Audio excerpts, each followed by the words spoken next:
And good morning, everyone. And so we have some time to put names in the chat of people that you're sending healing energy to. And I am going to share my screen so that you can look at the Mishaberach if you so choose. And I trust you can see that.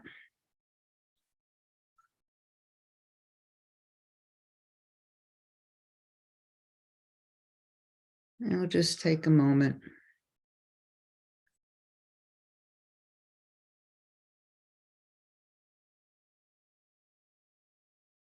Holding people in our hearts. And the people that we've named in the chat. And all those that we haven't named, but that we're thinking of.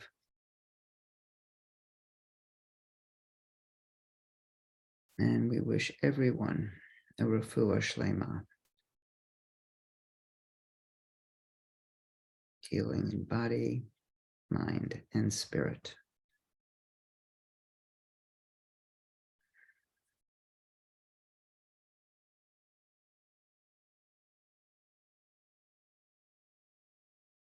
So I invite us now to just take a moment to settle.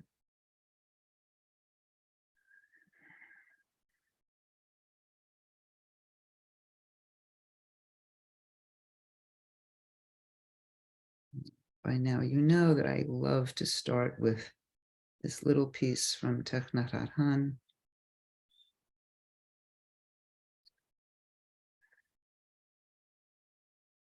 Breathing in, I calm my body. And breathing out, I smile.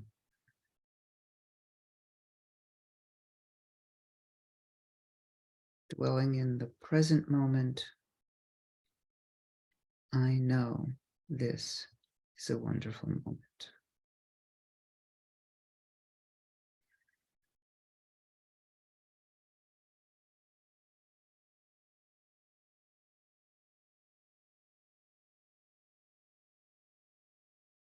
So the parsha this week is Shlech Lecha.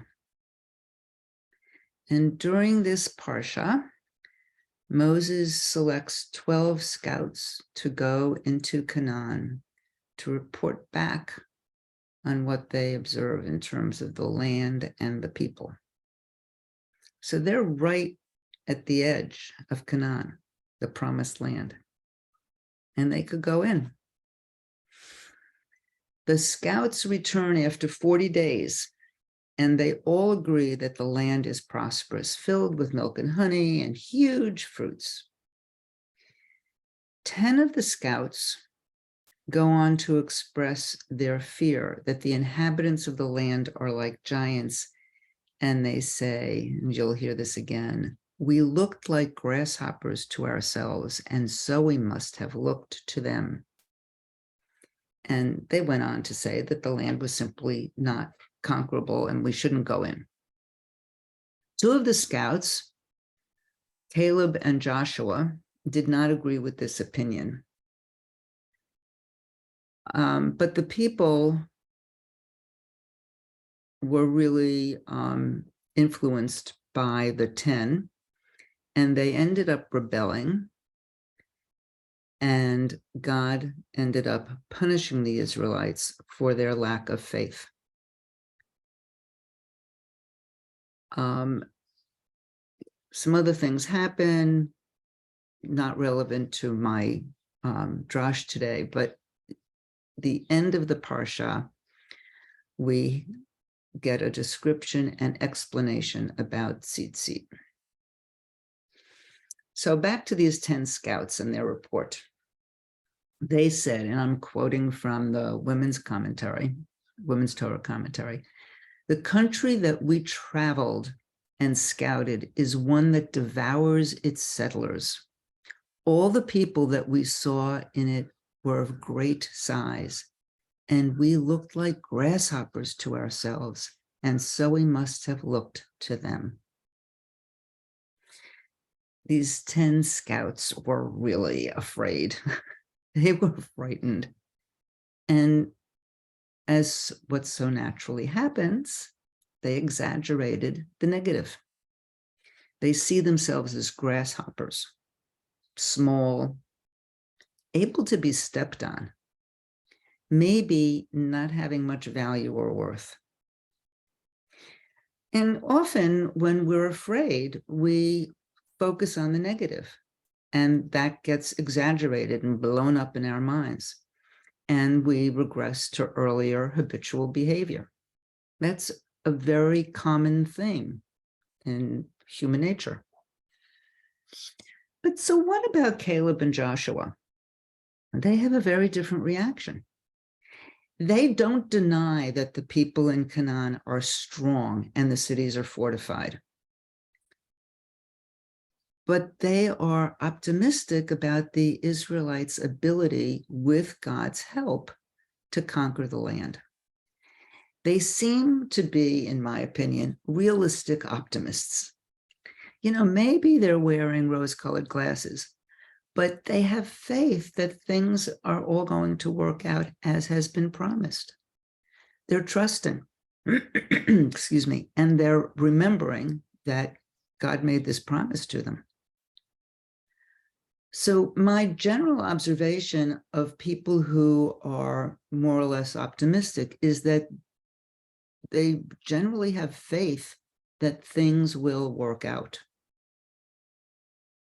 I think it's really interesting how our personal perspective colors everything. And we all have conditioned responses to events. We often don't realize when we're operating out of our habitual response, because these responses are so well ingrained. These 10 scouts were frightened. They exaggerated the truth in a negative light. They definitely wanted to go back to Egypt, the devil they knew, rather than face the unknown and the devil they don't know. And they absolutely and totally riled up the people, who became really, really frightened also. So, you know, I got to wondering, how often do I do that to myself? How often do we do that to ourselves?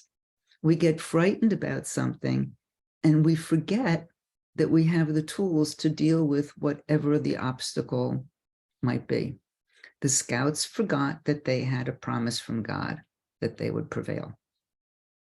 We sometimes forget to take a few breaths and calm ourselves down so that we can discern if the challenge we're facing is as huge as we're imagining, or if maybe we're exaggerating it a bit.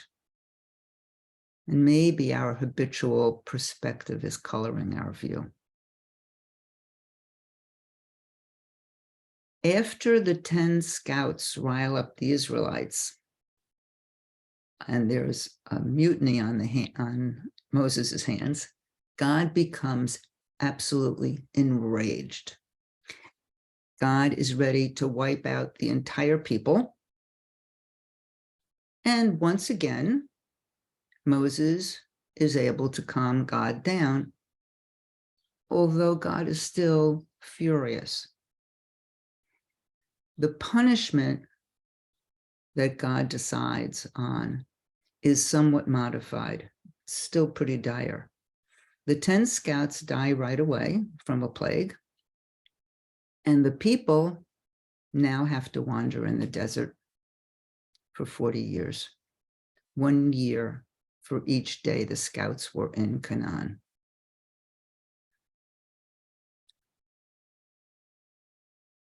So,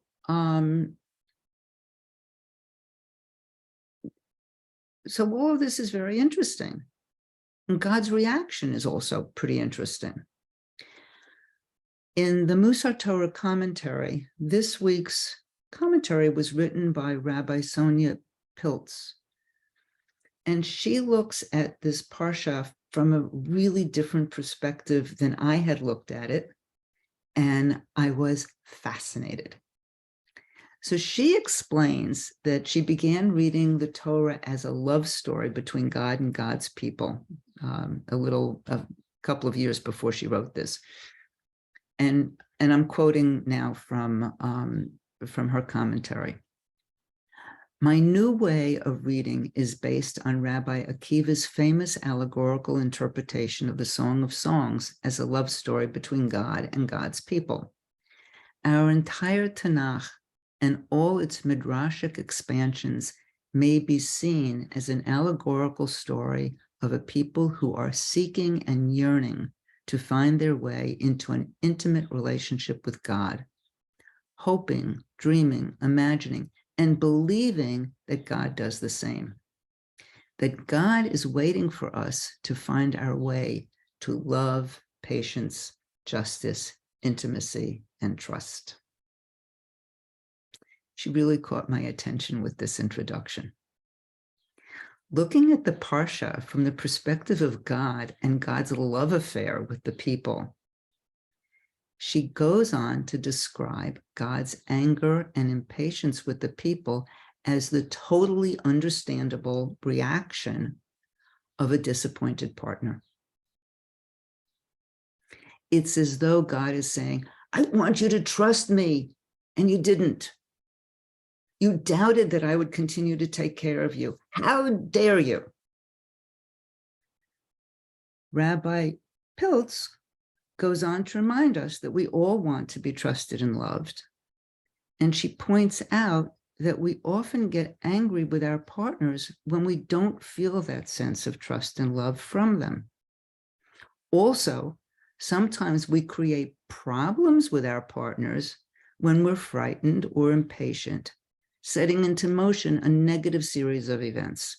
And that's what happens in this Parsha. The Israelites become frightened and behave poorly, and God becomes angry and behaves poorly. So she points out that in order for love to work, we need patience. And this is from the Musar Torah commentary. So the midah that she was pulling on is savlanut, patience, for her commentary. And she points out that we need patience for love to work, as I just mentioned, the patience that it takes to forgive ourselves and our own anxieties, the patience it takes to postpone and adjust our visions for the future, the patience it takes to perceive ourselves and others clearly, the patience it takes to assess and accept reality, including our own fears, and the patience it takes to simply slow down and take time to discern rather than react. Rabbi Pilz points out that God reacts with angry disappointment when the people are not trusting. And patience and trust are needed over the long haul, over time, for a loving relationship to flourish. Her conclusion is that when reading this parasha through the lens of a love story, we see a story of yearning for intimacy on the part of both parties, of a lack of trust on the part of the people, and a lack of patience on God's part. And she points out that our task in life is not to be trusted and loved. Our task is to be patient and to love. So focusing a bit more on patience, I just want to share two other little pieces. Sylvia Boorstein describes patience as the quiet moment-to-moment adjustment to unpleasant circumstances done with the knowledge that the circumstances cannot be otherwise, cannot be other than they are. Patience is the ability to stretch out the time between the stimulus and the response. And Ellen Moranis in Everyday Holiness talks about using the metaphor of the match and the fuse, that time between lighting the match and taking the match to the fuse.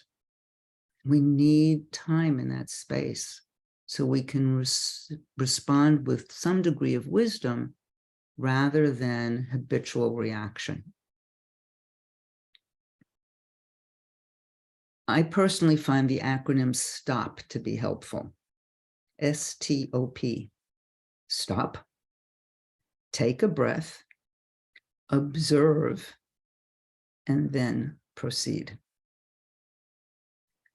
Stopping and taking a breath gives us the space to engage in gentle curiosity with whatever it is that's going on. So the end of the Parsha, we learn about wearing tzitzit. And the purpose of the tzitzit is to be a reminder. And it's a reminder for what? It's a reminder to remember. Remember to remember. This is an important takeaway. We need reminders so we don't slip into habitual thinking patterns or behaviors. We need the reminders to stay awake and alert to what actually is. We need the reminders to remember all the tools we have. So with that, I'm going to invite us to take our seats. And I'm going to offer a guided meditation today. So I'll be doing more talking than usual. If you prefer silence, my invitation is that you turn off your volume so you can have the silence you want, and come back, set a timer or something, and come back at 11:25. And I will offer this guided meditation focusing on the breath to develop patience. So settle into your seat, resting your hands comfortably wherever they might land. Really focus on grounding, really feeling your bottom on the chair or with a cushion. And elongating your spine, reaching up with the crown of your head so your spine is long. And I invite you to take a deep breath in through your nose and imagine the breath is reaching all the way down to the base of your spine. You let your belly expand with that breath. And then exhale through your nose.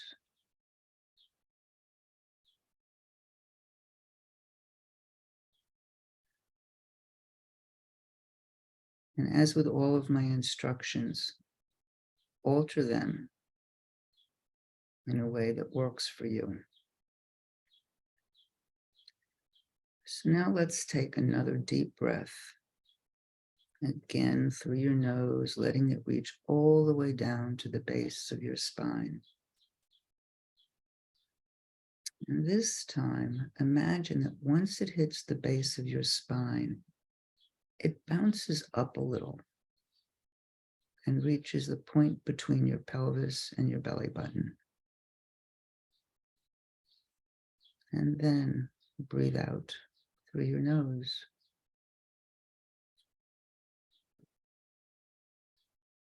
And now another deep breath, and this time all the way down to the base of your spine, and let it bounce up to just above your belly button.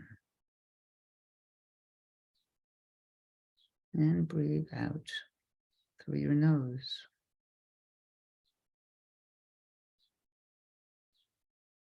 And one more deep breath down to the base of your spine and bouncing this time all the way up to your heart space. And now your entire torso is filled with this rejuvenating breath. And breathe out through your nose.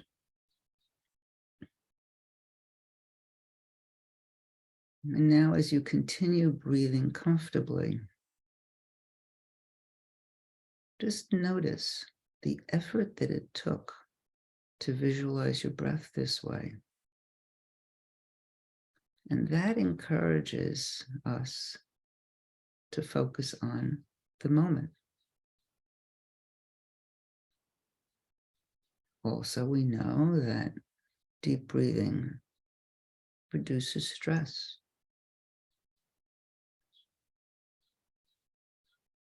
Increasing focus and reducing stress are keys to cultivating savlanut, patience.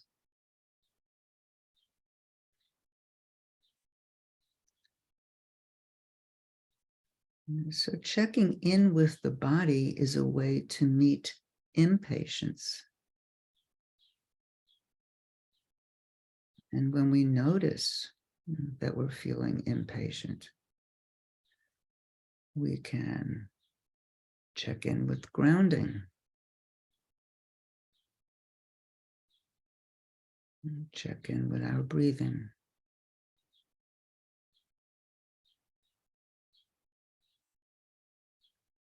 We can cut through habitual ways our mind wants to speed up and bring the mind back to the body and what's actually really going on right now. Being with what is rather than thinking about what we want to be.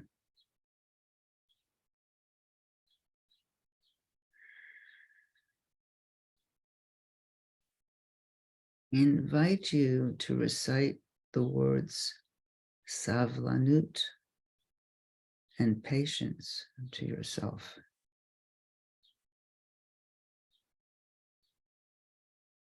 And keep repeating these words.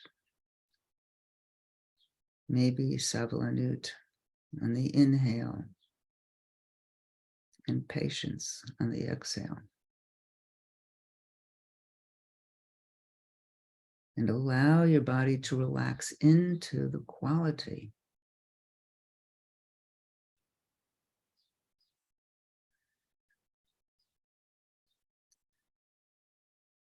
This kind of recitation gives the mind focus, and you're infusing yourself with the quality.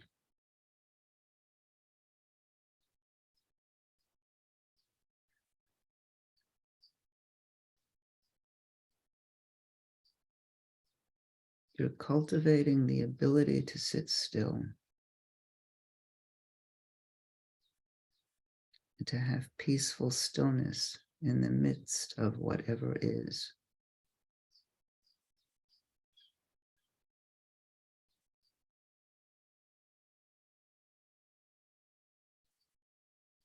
And so rest in this quality, this spacious energy of savlanut, patience.